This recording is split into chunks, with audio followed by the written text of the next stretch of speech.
नागपुर में रहकर पढ़ाई करने वाला विजय रात के करीब 11 बजे के आसपास छत्तीसगढ़ के भिलाई शहर में पहुंचा, जहां उसका घर था।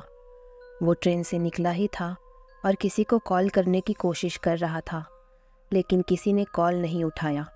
वो स्टेशन पर ही करीब 1 घंटा रुका और तब सामने से उसे किसी का कॉल आया।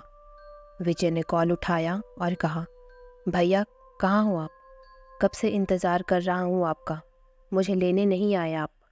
तो उसके भैया अखिल ने कहा, अरे सॉरी यार, घर के काम में इतना फंस गया था कि मेरे दिमाग से निकल गया, और अभी तो गाड़ी भी पापा लेकर चले गए हैं कुछ काम से। तू एक काम कर, ऑटो से घर आ जा। विजय ने हाँ कहकर कॉल कट कर दिया और फिर वो स्टेशन से बाहर निकला। बाहर कई ऑटो वाले खड़े हुए थे। विजय ने एक ऑटो वाले को अपना एड्रेस बताया और फिर वो उस ऑटो में बैठकर वहाँ से निकल गया। उसका घर स्टेशन से करीब 15 किलोमीटर दूर था और वहाँ जाने वाला रास्ता भी बहुत सुनसान था। बीच में जंगल पड़ता था। वो लोग उस सुनसान रास्ते से गुजर ही रहे थे कि तभी ऑटो वाले ने बीच रास्ते में ऑटो रोक दी और बोला, बेटा थोड़ा सा इंतज़ार करना, मैं ज़रा आता हूँ। ये कहकर ऑटो वाला उतर गया और झाड़ियों के बीच चला गया। विजय उसके आने का इंतज़ार कर रहा था। तभी उसने कहा, अरे यार, एक तो इतनी भूख लगी है और ऊपर से ये ऑटो वाला भी देर कर रहा है। विजय इधर उधर देखने लगा कि तभी एकदम से ऑटो वाला दूसरी तरफ से आया और ऑटो में बैठ गया। उसे एकदम से देखकर विजय चौंक गया और बोला, आप इधर से कैसे आए? मैंने तो आपको इधर आते देखा ही नहीं। तब उस ऑटो वाले ने कहा, अरे वो सब छोड़ो, तुम्हें भूख लगी है ना, चलो तुम्हें पास के ही ढाबे में बढ़िया सा खाना खिलाता हूँ। विजय ने सोचा कि शायद उस ऑटो वाले ने उसकी बात सुन ली होगी। उसने भी सोचा कि कुछ खाकर ही घर चला जाए, तो ऑटो वाले ने ऑटो चालू की और वहाँ से निकल गए। लेकिन तभी विजय को पीछे से कुछ आवाज़ आई, मानो कोई पीछे उसे पुकार रहा हो। विजय ने पीछे मुड़कर देखा, लेकिन पीछे रास्ते में उसे कोई भी नजर नहीं आया।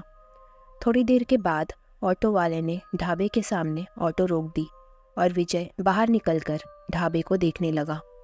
वो ढाबा बहुत पुराना नजर आ रहा था, जहाँ शायद ही कोई आता होगा। तभी विजय ने पीछे ऑटो की तरफ देखा, लेकिन ये देखकर उसके होश उड़ गए कि ऑटो तो वहाँ थी, लेकिन ऑटो वाला नहीं था। विजय इधर उधर देखने लगा और ऑटो वाले को पुकारने लगा, लेकिन ऑटो वाला न जाने कहाँ गायब हो गया था। फिर उसने ढाबे की ओर देखा और उसकी हालत तो तब खराब हो गई जब उसने देखा कि ढाबा भी वहाँ से गायब हो चुका है। विजय थरथराने लगा, उसकी आंखें फटी की फटी रह गई और उसकी सांसें भी तेज हो गई।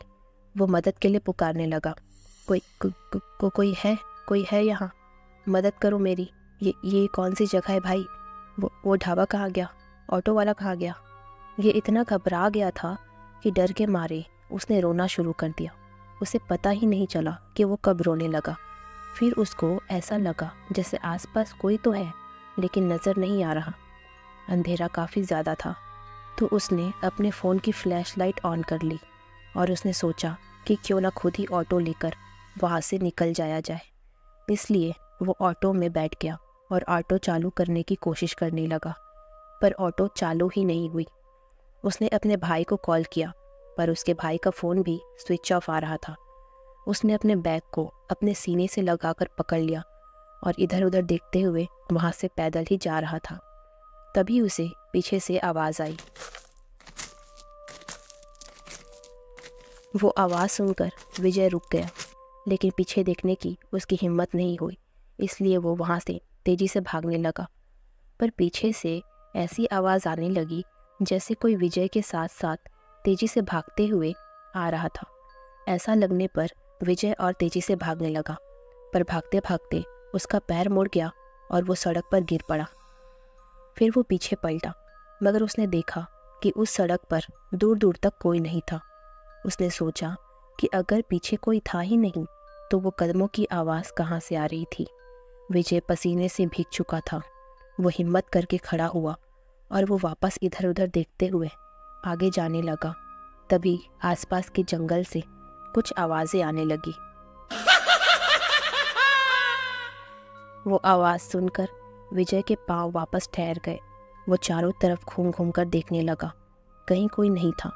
डर के मारे उसने तुरंत हनुमान चालीसा बोलनी शुरू कर दी और हनुमान चालीसा बोलते हुए ही वो आगे जाने लगा। बीच में उसने आंखें भी बंद कर ली और ज़ोर ज़ोर से हनुमान जी का नाम लेकर आगे बढ़ता गया कि तभी उसे अपने पैरों के पास से बिल्ली की आवाज़ सुनाई दी। उसने आंखें खोलकर देखा तो पैर के पास में एक काली बिल्ली नजर आई जो विजय को ही देखे जा रही थी। विजय उसे अचानक देखकर डर के पीछे हट गया। फिर उस बिल्ली को देखते हुए ही वहाँ से आगे बढ़ गया और उसने देखा कि वो बिल्ली भी उसके पीछे पीछे आ रही थी। विजय चलते चलते रुक गया और उसने देखा कि वो बिल्ली भी रुक गई। फिर वो वापस आगे चला तो बिल्ली भी चलने लगी। ऐसा ही 3 से 4 बार हुआ। इससे विजय को अजीब सा लग रहा था तो विजय दौड़ने लगा, पर साथ साथ बिल्ली भी तेजी से उसके पीछे पीछे दौड़ने लगी। ये देखकर विजय ने एक पत्थर उठा लिया और उससे उस बिल्ली को मारने ही वाला था कि वो बिल्ली जंगल की तरफ भाग गई। विजय उस सिचुएशन में बहुत बुरी तरह फंस गया था। उसको समझ नहीं आ रहा था कि वो कहाँ जाए। उसने जीपीएस से लोकेशन देखने की कोशिश की, पर जैसे ही उसने जीपीएस ओपन किया उसका फ़ोन बंद पड़ गया। उसने कहा, ये फ़ोन को क्या हो गया? अब चार्ज तो था फ़ोन में, तो ये बंद कैसे हो गया? अब क्या करूँ मैं? कैसे घर जाऊँगा मैं? उसने वापस हनुमान चालीसा बोलना शुरू किया और हिम्मत करके आगे चला गया। तभी पीछे से किसी ने उसको बहुत ज़ोर से धक्का मारा, जिसकी वजह से विजय सड़क पर मुंह के बल गिर पड़ा। पर जब वो वापस पीछे मुड़ा तो उसने देखा कि पीछे कोई नहीं था, लेकिन उसे ऐसा महसूस हुआ था कि किसी ने उसे धक्का मारा हो। इतने में ही उसे कई तरह की आवाज़ें सुनाई देने लगी, जैसे कि जंगल के सारे जानवर एक साथ ज़ोर ज़ोर से चिंघाड़ रहे हो। विजय ने तुरंत अपने कान बंद कर लिए और ज़ोर ज़ोर से हनुमान जी का नाम लेने लगा और बोलने लगा, हनुमान जी रक्षा करो, हनुमान जी रक्षा करो। उसने अपनी आंखें बंद कर ली और बस हनुमान जी को याद करने लगा। वो आवाज़ तेज़ होती जा रही थी। तभी पीछे से किसी ने विजय के कंधे पर हाथ रखा। विजय तुरंत चौंक कर पीछे मुड़ा तो उसने देखा कि सामने सड़क पर एक बंदर बैठा हुआ था। विजय उसे देखकर एकदम भौचक्का रह गया। फिर वो बंदर आगे आगे कहीं जाने लगा। उसे देखकर विजय आसपास होने वाली सभी चीज़ों को एक पल के लिए भूल गया था और वो भी पीछे पीछे उस बंदर के साथ जा रहा था। तभी पीछे से उसे एक गाड़ी आते हुए दिखाई दी, जिसको देख के वो बंदर भी रुक गया और विजय भी। फिर वो गाड़ी भी उनके सामने आकर रुक गई और उसमें से अखिल बाहर आया। विजय ने जब उसे देखा तो उसकी जान में जान आई और उसने भागकर उसे गले लगा लिया। अखिल ने कहा, कहाँ रह गया था तू? तेरा फ़ोन भी नहीं लग रहा था। तब विजय ने उसे पूरी बात बताई। सारी बात जानकर अखिल के रोंगटे खड़े हो गए थे। तभी विजय ने देखा कि अखिल के साथ वो ऑटो वाला भी था, जिसे देखकर विजय को बहुत गुस्सा आया और वो बोला, कहाँ गायब हो गए थे आप? आपको पता है मेरी क्या हालत हो गई थी? तब उस ऑटो वाले ने कहा, अरे बेटा, जिसके साथ तुम गए थे वो मैं नहीं था।